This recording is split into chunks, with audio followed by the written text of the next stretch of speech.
Tuberculosis, the disease of the nation. You live in India, 1/3 of the infection stays in the community. TB of bone and joints is not very common. It will come from the lungs or the lymph nodes. Every infection comes through blood, hematogenous. It is difficult to isolate the tubercular bacilli, culture it. So it's called as Posse bacillary. SRK, Shah Rukh Khan. SHK, spine, hip, knee. Spine is close to the lung, then hip, then knee. That's the order it goes down.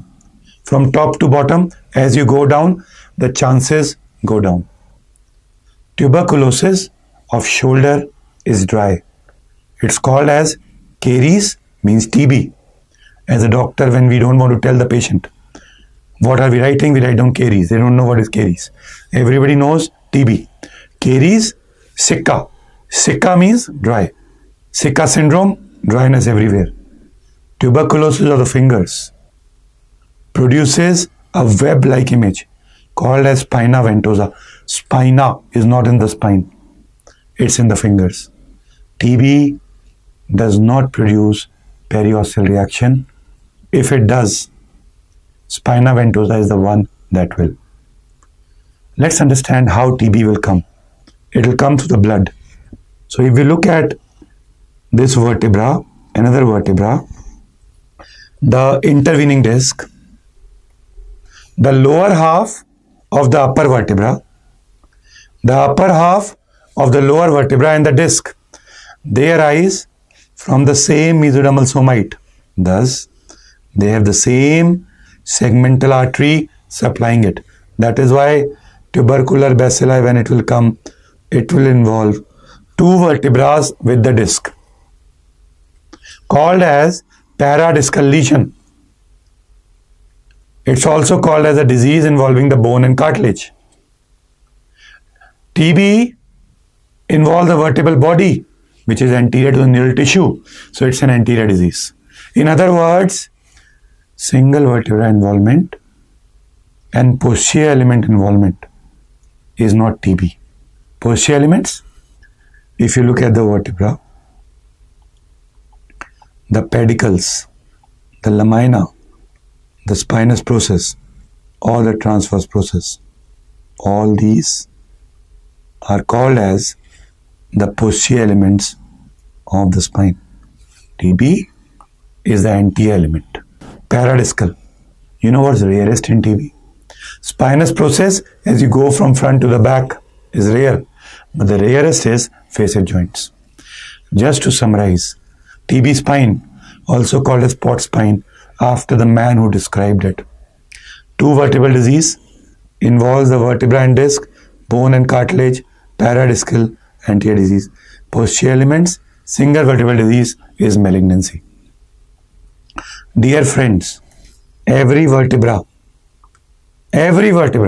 has two eyes, one nose. It has two eyes,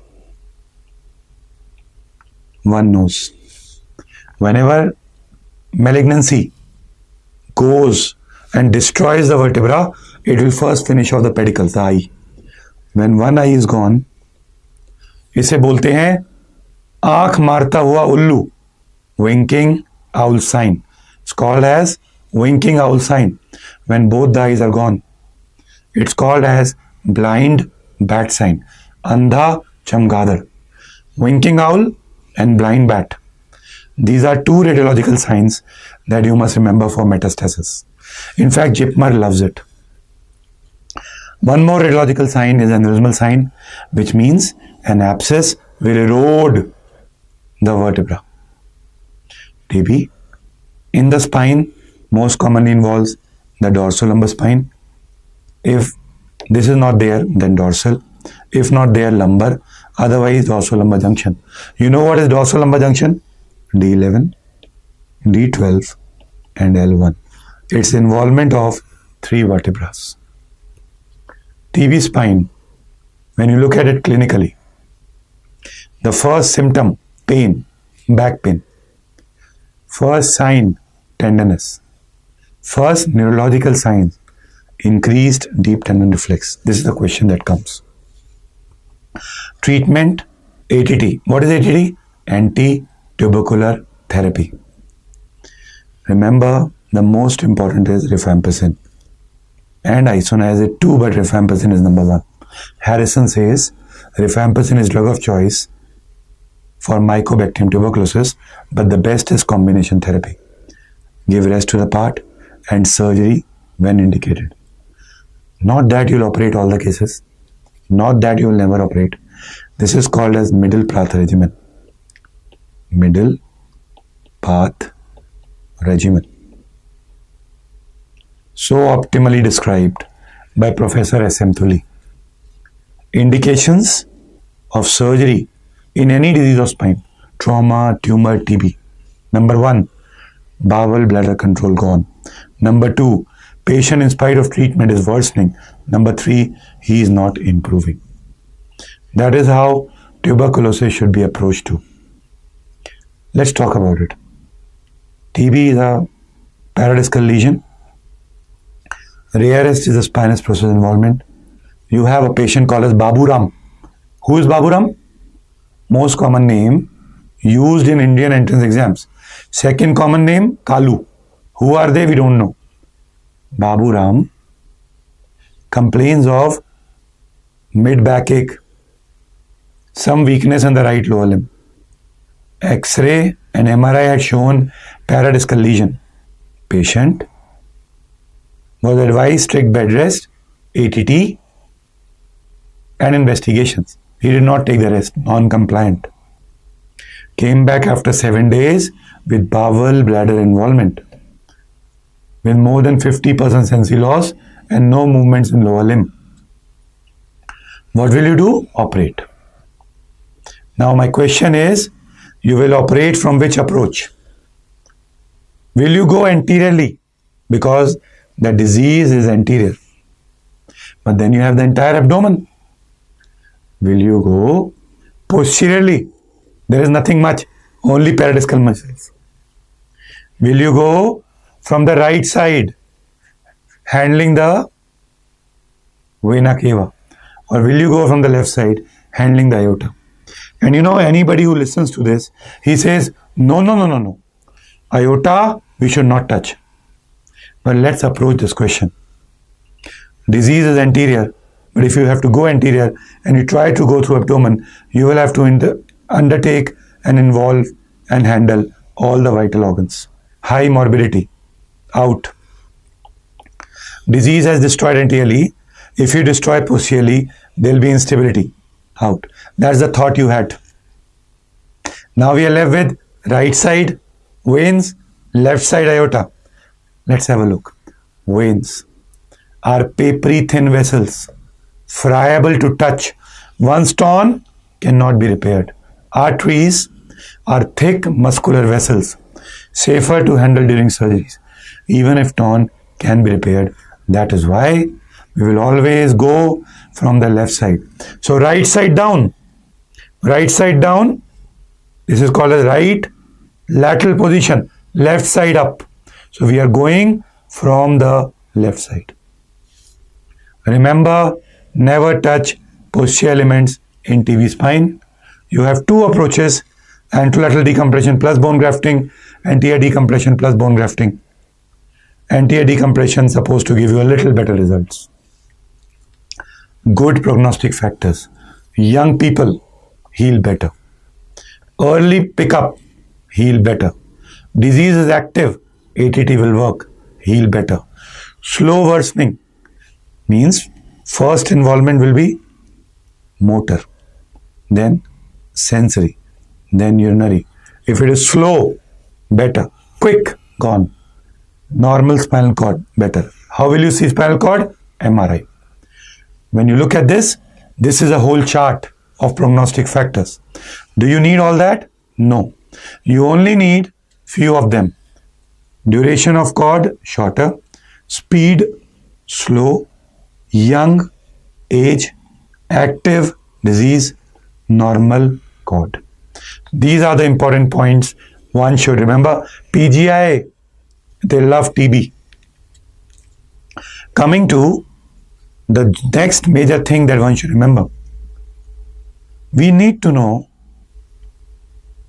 what is replacement, what is fusion, what is surgical fusion, what is pathological fusion. Whenever in human body a joint is destroyed, because life is movement, movement is life. You have to give movement to the patient. Joint replacement is the best thing to do. But if joint replacement is somehow not possible, or the patient does not afford that, or he wants strong joint for long life, which is stable, a surgeon will have to open the joint, remove the disease, remove the cartilage, expose the bone with the bone, put them together, apply an implant, fuse it, called as arthrodesis, surgical fusion in a good position. One of the classical is cobra plate used for hip arthrodesis. Whenever there is arthrodesis, there is no pain, no movement. Every rose has a thorn. If you fuse the elbow, the shoulder and wrist will have to work more. They will be damaged more. So it will damage one joint above, one joint below more. So, not a preferred surgery, but sometimes done. If the disease does the fusion, it's called as pathological fusion, ankylosis. Ankylosis can be bony fusion. Bony is solid. S for solid. S for septic arthritis. S for spine TB. S for spondylitis, that is ankylosing spondylitis. So this is all bony fusion, bony ankylosis. Fibrous has F. F is in painful also. So fibrous ankylosis will be painful. Bony, just like arthrodesis, painless. Peripheral joints, that is TB, hip and knee, will have fibrous ankylosis and RA. Again, fibrous ankylosis because fibrous has R. So this is what we should remember. Arthrodesis, ankylosis. Remember, tuberculosis spine, bony ankylosis, tuberculosis of all other parts, fibrous ankylosis. Whenever we will do a joint replacement, you can put your implant with porous coating inside the bone directly. The bone will grow over these porous elements and attain a very strong implant, bone contact, called as uncemented replacement. Or you can have a layer of cement between the implant and the bone, called as cemented replacement. Uncemented replacement is cheap, is for longer half-life. Uncemented replacement will give you a chance that patient will have a better function. Uncemented replacement requires a normal bone quality and is costlier. Cemented replacement can be done in weaker bones, osteoporotic, elderly individuals, is cheaper, and uncemented replacement has a shorter half-life. When you replace only the femoral part with the head and neck, it's half replacement, hemiarthroplasty. When you replace half, it can be two types. One is Austin Moore hemiarthroplasty. Austin Moore has two O's. It has two holes. Thompson, another hemiarthroplasty, does not have a hole. The first All India which I was appearing in 2004, this question came. Name the prosthesis which has holes or fenestrations. I had remembered this mnemonic. Two O's, two holes. The first option, the question was Thompson. I counted. There were two O's. Boom, the question got wrong. So remember, you should remember how to make a mnemonic. The one which has two O's together has two holes. So Austin Moore has two O's, two O's. And when you replace along with the femur, when you replace the acetabulum also, that's called as total hip replacement or THR. Great surgery. It's a gift of science to human beings. But again, I told you, every rose has a thorn. It has risk involved. The risk involved are infection, dislocation. It's a high mortality surgery. It can have myocardial infarction, cardiorespiratory arrest, or pulmonary embolism. So, the incidence of mortality is low, but then you have to be very vigilant in watching it. MI and cardiorespiratory arrest, they usually don't ask.